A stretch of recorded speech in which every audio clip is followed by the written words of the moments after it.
Feeling overwhelmed, stressed, like life's moving too fast? Take a breath, take 5 minutes, and take stock of all you have to be grateful for.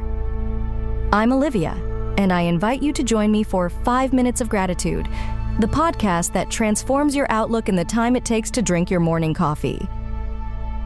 Together, we'll explore the power of thankfulness. From life's big blessings to its smallest joys, we'll discover how gratitude can change everything. 5 Minutes of Gratitude, because a thankful heart is a happy heart. Follow 5 Minutes of Gratitude now, wherever you get your podcasts, and let's start our gratitude journey together. Tired of doom scrolling?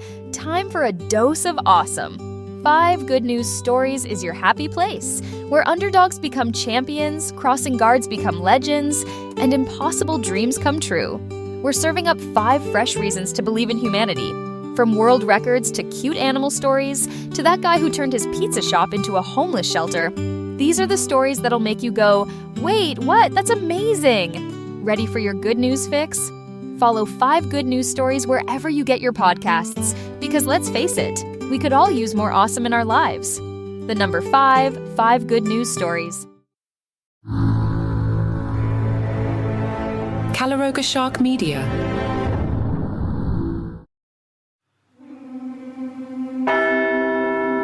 As Pope Francis battles the most serious health crisis of his papacy, discussions about the possibility of his resignation have moved from theoretical to increasingly concrete. The 88-year-old pontiff, hospitalized with a complex respiratory illness recently identified as double pneumonia, has experienced multiple serious medical episodes, including acute respiratory failure requiring non-invasive mechanical ventilation. While the Vatican continues to issue detailed health updates at Francis's own request, a level of transparency unprecedented in papal history, Church observers, Vatican officials, and Catholics worldwide are contemplating what a potential papal retirement might entail. The possibility, once unthinkable before Benedict XVI's historic 2013 resignation, now represents a realistic scenario that would have profound implications for the Catholic Church.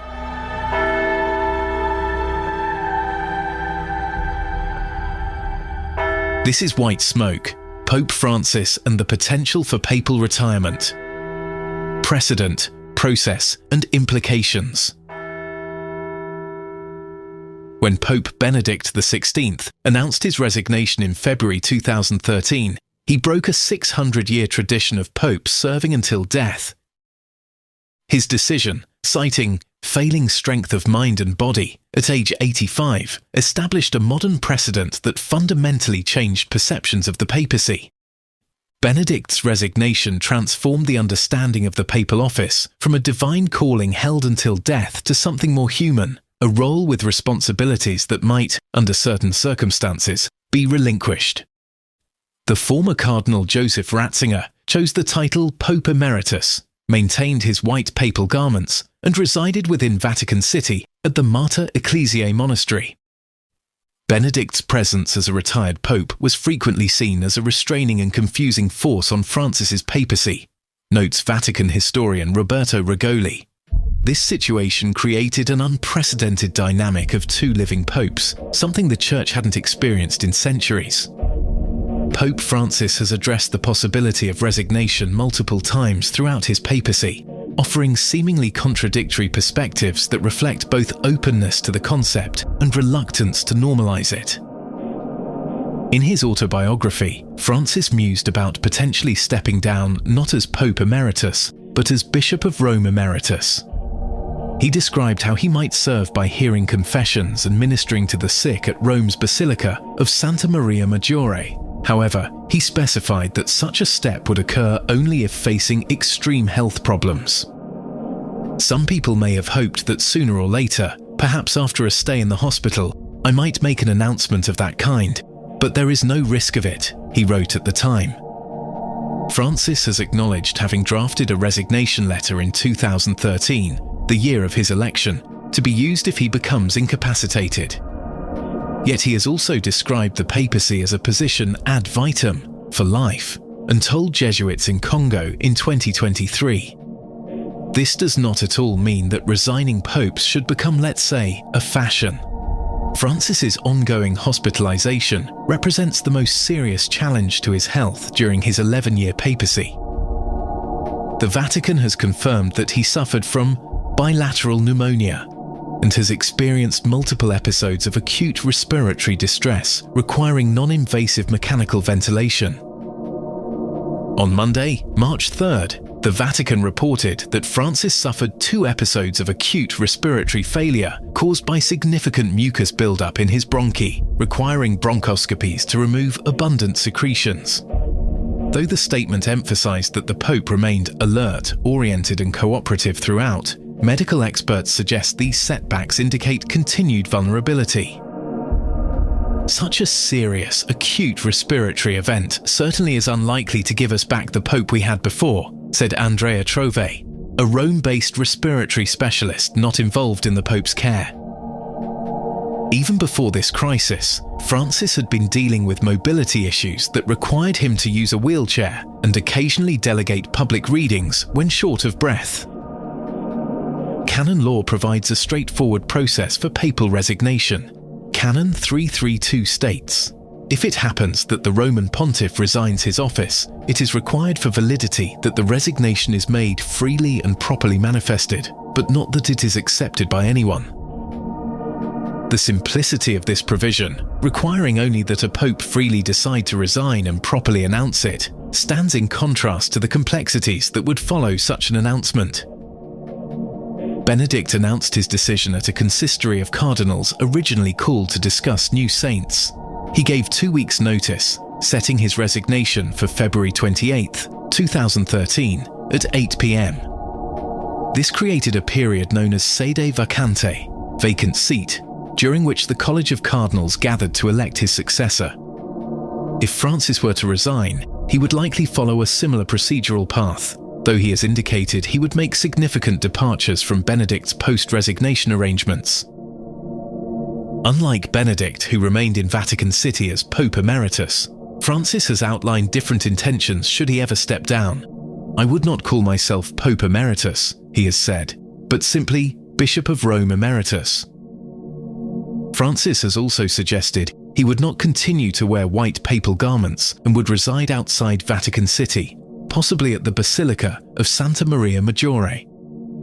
These distinctions reflect Francis's apparent desire to more clearly separate himself from the role after resignation, avoiding the confusion some felt arose from having 2 men in white residing within Vatican walls.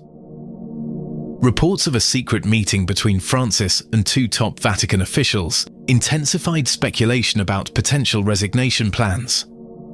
According to Vatican journalist Andreas English, the Vatican initially denied knowledge of the meeting before confirming it was to secure the Pope's signature for a consistory to approve new saints. An explanation English found suspicious. Very, very strange, English told the New York Times, noting that neither official directly handled canonization matters. The meeting's resemblance to the forum where Benedict announced his own resignation 12 years ago further fueled speculation. Some of Francis's allies have pushed back against resignation talk. Cardinal Victor Manuel Fernandez told Argentina's La Nación, "It is noteworthy that some groups push for his resignation. They have already done it several times in recent years." The Vatican has also had to counter false rumors, including claims the Pope might already be dead, and address reports of what one Italian paper dubbed an Operation Biden to convince Francis to step aside for the good of the Church.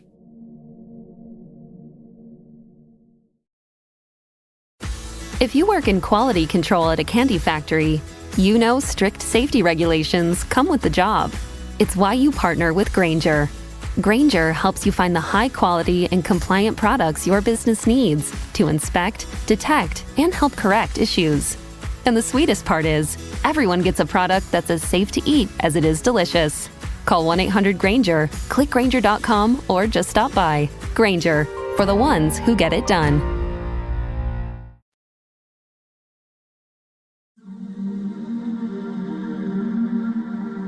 A Francis resignation would transform what was once considered an anomaly into something closer to an established practice, raising profound questions about the nature of the papacy itself.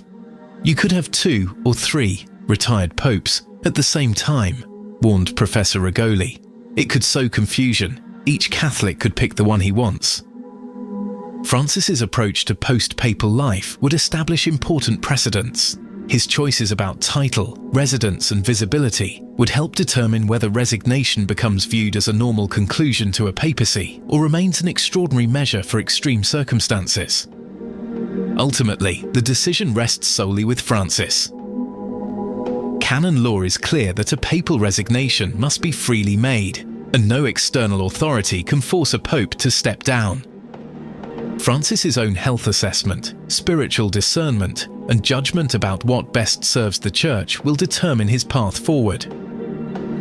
His public statements suggest he has set a high threshold for resignation, requiring truly extreme health problems rather than merely challenging ones. As cardinals gather nightly in St. Peter's Square to pray for the Pope's recovery, the faithful worldwide await not just updates on his condition, but potentially historic decisions about the future of the papacy itself. Whether Francis emerges from this crisis to resume his duties, perhaps with modified responsibilities to accommodate his health, or determines that the time has come to follow Benedict's precedent remains. As Cardinal Jean-Marc Aveline recently observed, within the realm where everything is possible,